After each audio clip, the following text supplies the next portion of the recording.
Hey everyone, and welcome to this first lecture for BI 500 Interpretive Practices. This is Craig Hill, and this is for Fuller Seminary.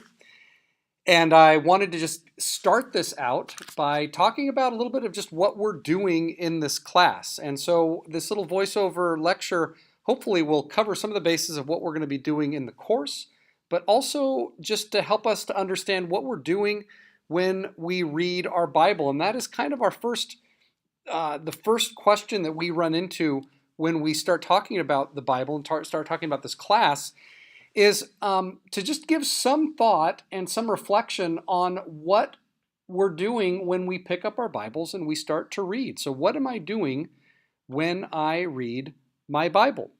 What have I used my Bible for? What has been my approach to the Bible? And it deserves some reflection, and we've probably all come from different places and maybe some of the same places.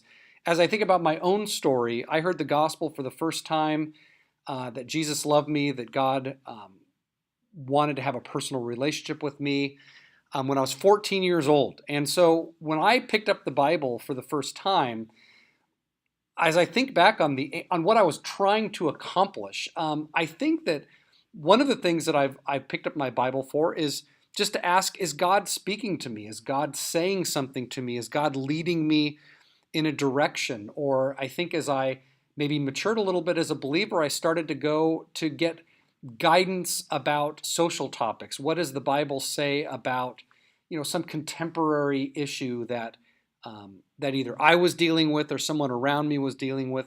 What does the Bible say about the afterlife? Or some theological issue like, what about baptism? I remember when I started to get involved with youth ministry, I started to ask questions, more theologically based questions. And so I went to my Bible to use it to guide me in this kind of theological reflection. But ultimately, if I think about just my day-to-day use of the Bible, I mean, maybe you could sum it up as kind of a chapter a day keeps the devil away, that I read it primarily devotionally, and I read it primarily in small portions with a lot of reflection on a small portion at a time.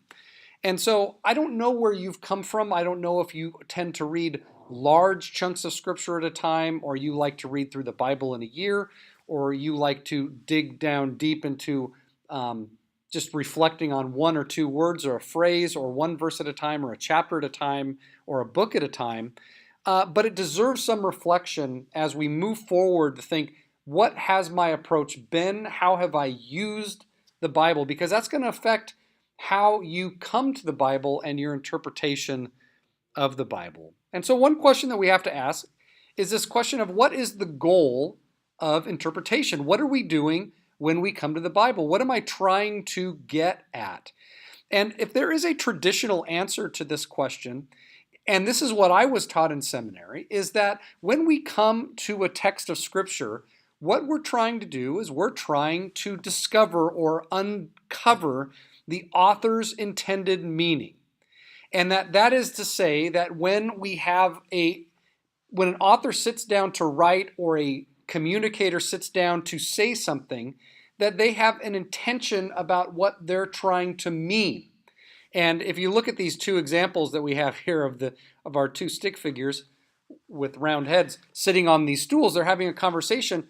We have to consider that we do this all the time. When someone is communicating to us, we ascribe to them intent of trying to communicate. So you might sit down with somebody and you might reflect back, what you're saying is this, and they might say, no, I want to, there's a different nuance that I want. And so they might clarify, and we might ask questions of clarification. And of course, there might be reasons or there might be occasions for misunderstanding, but when we're face to face, we can clarify those things. Ideally, we can clarify those things.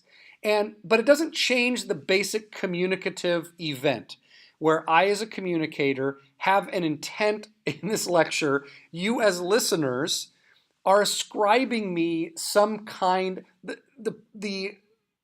just the basic right of intent in this. And so what we're dealing with is we're dealing with written texts. We're dealing with written texts that have been written by an author and then read apart from the author. So there cannot be this give and take of, hey, can you clarify this? I mean, it would be great if we could do that, but we're separated by time, we're separated by continents, we're separated by language. But at the same time, I want to make this clear that I don't think that negates the notion that we still ascribe intent to authors. That if we were to write something today to someone, that we would pick it up and read it as if they had intent. And if 10 years passed, we might pick up the same letter or the same book and think, oh, they still had intent about that. And if that was 100 years later, we might still pick up something and say, oh, they had intent about meaning when they wrote that. And we just happen to be reading texts that are a couple thousand years removed from our current situation, but it doesn't change the idea that when an author sat down to write it, they were trying to write something and not just anything. Now, at the same time, this idea of the author's intended meaning, though that's been a traditional value and a traditional goal of interpretation, we do need to consider some of the more significant developments in interpretation, and that is this question of where does meaning reside? Does it reside in a text? Does it reside in the event itself that took place that's being recorded as a text? Does it reside in neither of those places? Does it reside in me as a reader? And so there's this question about the role of the reader and the role of the text in meaning. And we're going to talk more and more about it, but I do want to just give us a sense that I think the basic thing that we're doing is we're giving respect for the intent of the communicator, the author, but we're also trying to take into consideration our own social location, where I come from, my interpretive tradition, the tradition that has kind of nurtured me, and even some other voices that are not heard as often, minority voices, underrepresented voices, and ask questions about where am I at, and does my social location skew or veil the text from me in a way that I'm not aware of? And so maybe other voices might be necessary in that process, or a community is necessary in that process. We're not just sitting in an ivory tower reading a text individually. We read it oftentimes as communities. So I'm going to offer that the goal of interpretation remains the author's intended meaning, with this idea of consideration of social location, the reception of texts, as well as hearing underrepresented voices when we read text. And we're going to be doing that in this class as well. So hopefully that gives us a sense of what we're trying to do. What our tools are when we come about this task of reading and interpreting texts is we have various resources available to us, and we're going to be looking at these 5 and really 3 basic categories. We're looking at the text itself. So when we look down here at the text and the cotext, we're going to be talking about things that are related to the actual content of Scripture.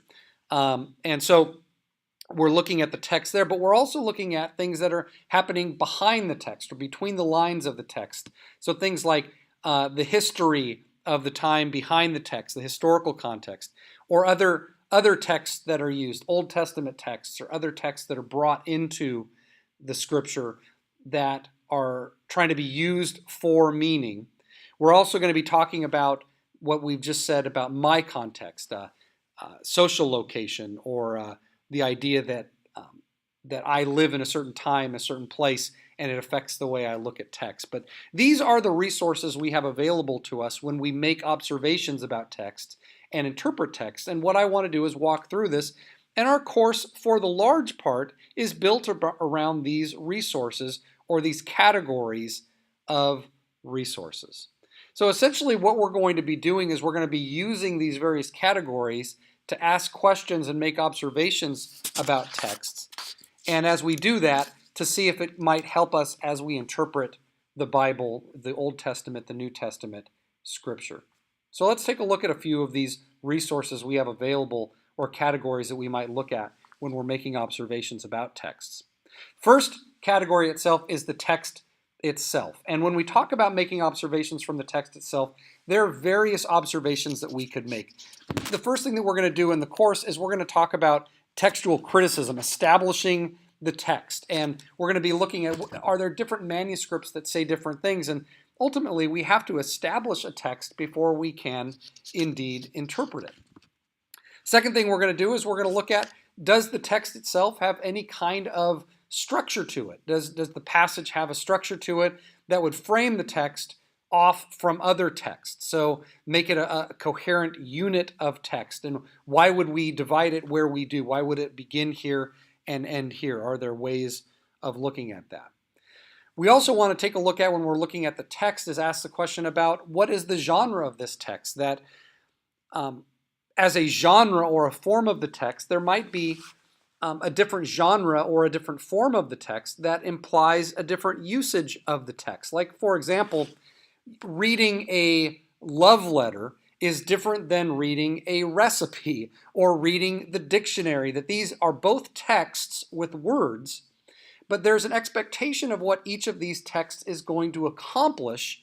And it also then brings us to this idea of our expectations when we come to a dictionary passage. What are my expectations about a passage like that and what it accomplishes, as opposed to a letter from my wife as we've been separated from each other for a couple of months? Like, what are those expectations as we come to that sort of a text? And so understanding what a genre is and what a letter is accomplishing, as opposed to apocalyptic literature and what that's accomplishing, as opposed to prophetic literature or historical narrative and what those are accomplishing. So genre is a very important part of observations that we make about texts. We also will, as we look at the text, look at words and phrases and do rely on kind of original language studies to ask the question, what does this word mean? What does this phrase mean? We would also look at grammar and syntax.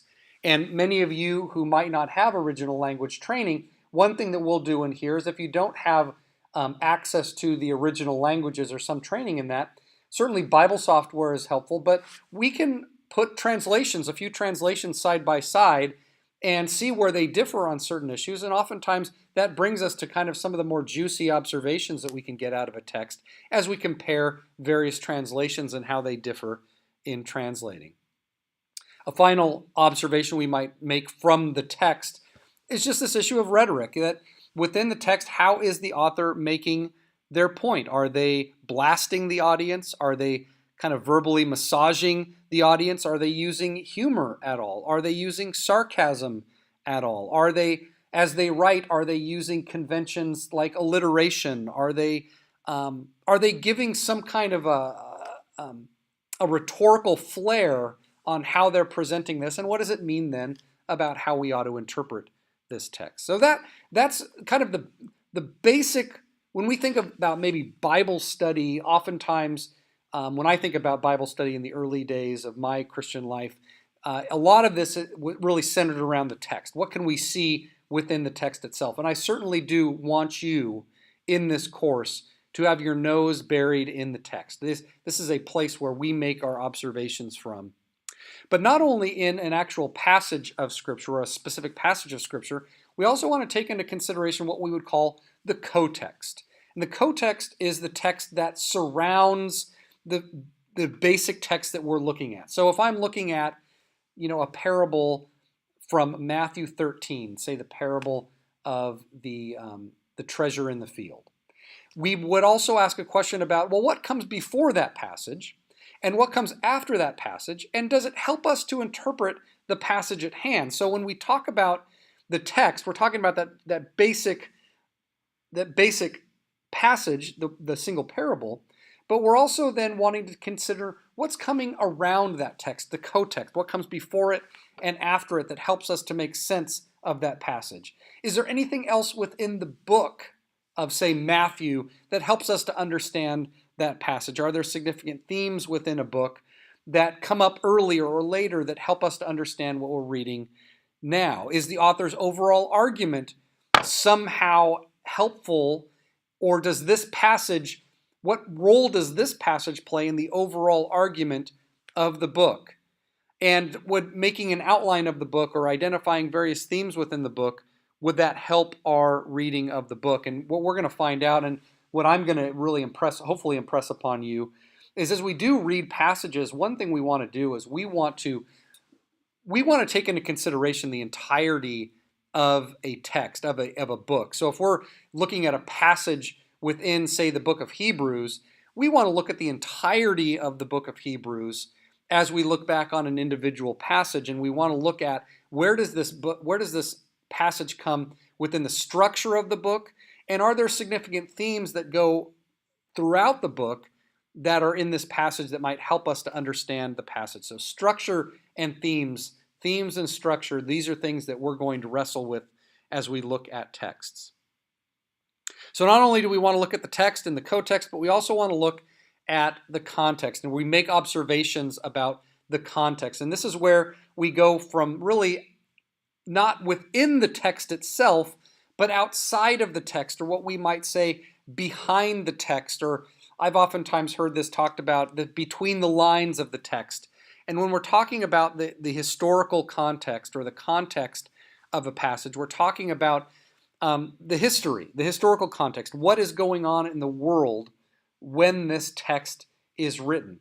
Who's in charge? What military power has won the day? Who's the king? Who's the governor? What are all these things that really come behind the text and inform the text? Also, this idea of the socio-cultural context around or behind the text. If this is in the Old Testament, is this an Egyptian context? Is this an early Israelite context? Is this a First Temple context? What are the Jewish backgrounds around this? And then when we get into the New Testament, we might ask the question, what is this environment of Second Temple Judaism that we're seeing the birth of the Jesus movement in, as well as not only the Jewish backgrounds, but what is the larger Greco-Roman world, and what are the sensibilities of that world that we see all this literature being written into, and how might that help us to interpret these texts? When we think of context, one thing that we might also consider is, what is the occasion behind the text? In other words, why is this text written? Why is this book written? Why is this letter written? Why is this gospel written? Why does the author write? Why does Deuteronomy exist? Why is the Gospel of Matthew written the way it is? What is the occasion that promotes that? What about the book of Romans? What is the occasion that prompts the writing of the book or the letter to the Romans? So what's happening behind the text, or even the social context? You think about, you read something like 1 Corinthians 11 and this account of the Lord's Supper. It seems like there's kind of this rich social setting that's going on around this practice of the Lord's Supper in the first century, in first century Corinth. How does that affect the way that we interpret this text? So you go think back on the Old Testament, you read the story of Samson. The story of Samson doesn't make a whole lot of sense if you don't understand what a Nazirite vow is.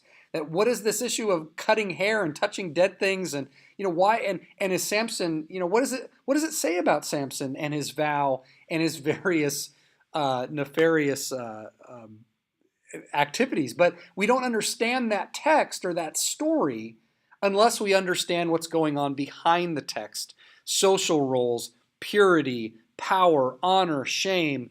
How are texts using those things to accomplish their message? And ultimately, one thing that we do is we ask this question of, does the text I'm looking at, does it stand in tension with the world it addresses?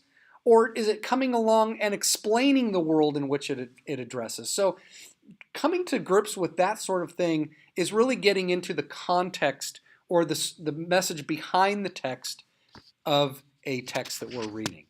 So that's context. We also want to pay attention as we're reading our text of Scripture, that we need to ask the question, does the author use other texts within the text? These are what we call intertexts. And so most likely what you'll see, especially in the New Testament, is you'll see quotations of Old Testament passages. Or not, even if it's not explicitly cited or quoted, is the author alluding to an Old Testament text?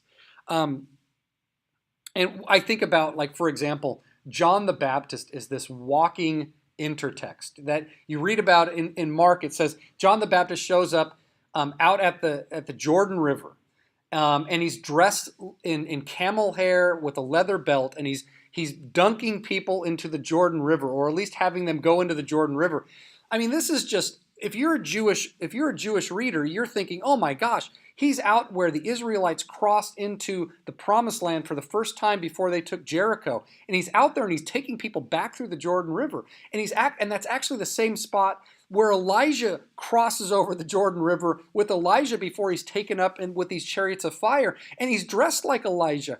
Like, what do we do with this? And so there's this, just a single passage can bring a flood of associations back from the Old Testament.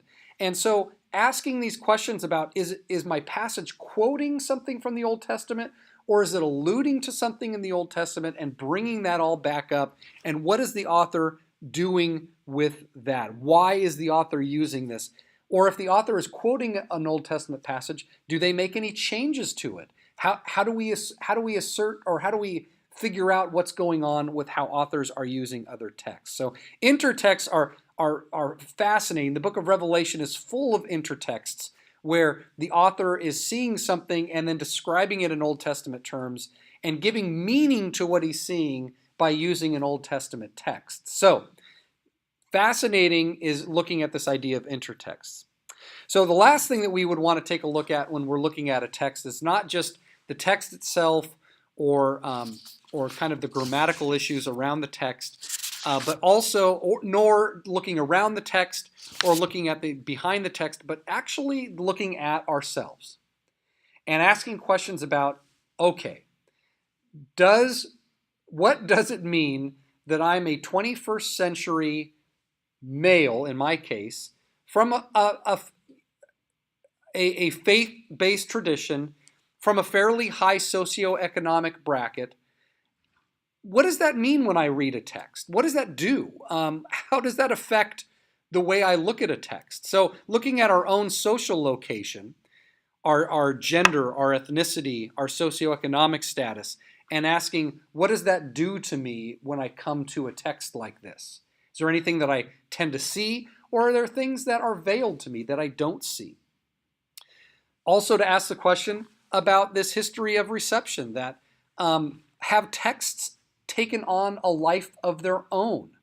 And is that okay? Even if that's divorced from the author's intention, is it okay if a text takes on a life of its own? So you think of something like Psalm 23, and the Lord is my shepherd, I shall not want.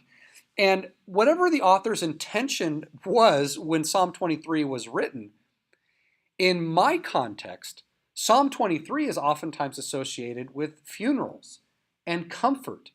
And whether or not that was the author of Psalm 23 intended that psalm be read at virtually every Christian funeral that I've ever been to, doesn't really matter, because it's kind of taken on a life of its own. That's kind of an interesting phenomena that we have to pay attention to. Does it matter, about magi and how many were they wise men? How many were there? Does that matter in our Christmas tradition? So, because it's kind of taken on a life of its own. So one thing we ask about a passage when we come to it is, has it gained a reputation over the years? Has it been used in certain ways? Has it been used to promote certain doctrines or deny certain doctrines?